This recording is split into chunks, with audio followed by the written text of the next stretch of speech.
Royal Challengers বেঙ্গালুরুর x account থেকে প্রকাশিত একটি ভিডিওতে বিরাট কোহলিকে প্রশ্ন করা হয়েছিল, প্রতি ম্যাচে নিজের সেরাটা দেওয়ার তাড়না কোথায় পান আপনি? তো এই প্রশ্নের উত্তরে কোহলি বলেছেন, বিষয়টা সহজ, খেলোয়াড় হিসেবে আমাদের ক্যারিয়ারের শেষ আছে, এটা ভেবে ক্যারিয়ার শেষ করতে চাই না। ওই দিন যদি ওটা করতে পারতাম, কারণ সারা জীবন তো আর খেলে যেতে পারবো না। এটা আসলে অসমাপ্ত কাজ, রেখে না যাওয়ার বিষয়, পরে অনুশোচনায় না ভোগার বিষয়, যেটা আমি নিশ্চিত ভুগব না।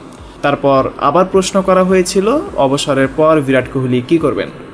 এই প্রশ্নের উত্তরে কোহলি বলেন, একবার খেলা ছাড়লে অনেক দিন ক্রিকেটে পাওয়া যাবে না। যতদিন খেলবো নিজের সবটাই দিয়ে খেলবো, কিন্তু যখন খেলাটা শেষ করব তখন চলে যাব। আপনারা আমাকে অনেক দিনের জন্য দেখবেন না। সত্যি বলতে 2024 আইপিএল মৌসুমেও ব্যাট হাতে কোহলি অনেক সমালোচককে চুপ করিয়ে দিয়েছেন।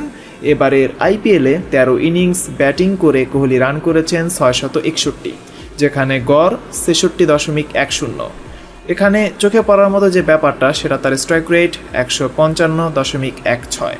6 মেরেছেন 33টি, এর চেয়ে বেশি 6 মেরেছেন শুধুমাত্র কলকাতার সুনীল নারিন এবং হায়দ্রাবাদের অভিষেক শর্মা। কথা হচ্ছে, সামনেই টি-20 বিশ্বকাপ, এটাই কোহলির শেষ টি-20 বিশ্বকাপ হতে পারে। টি-20 বিশ্বকাপ ইতিহাসে সর্বোচ্চ রান এসেছে বিরাট কোহলির ব্যাট থেকে। 25 ইনিংসে তার run 1141, batting average 81.50, strike rate 131.30। টি-20 ফরম্যাটে এখন পর্যন্ত বিরাট কোহলি 2বার টুর্নামেন্ট সেরা হয়েছেন। এবারও কোহলি নিঃসন্দেহে দারুণ কিছু করতে চাইবেন। যদি তিনি এই ফর্ম ধরে রাখতে পারেন, নিঃসন্দেহে দুর্দান্ত কিছু করা পসিবল বিরাট কোহলির পক্ষে।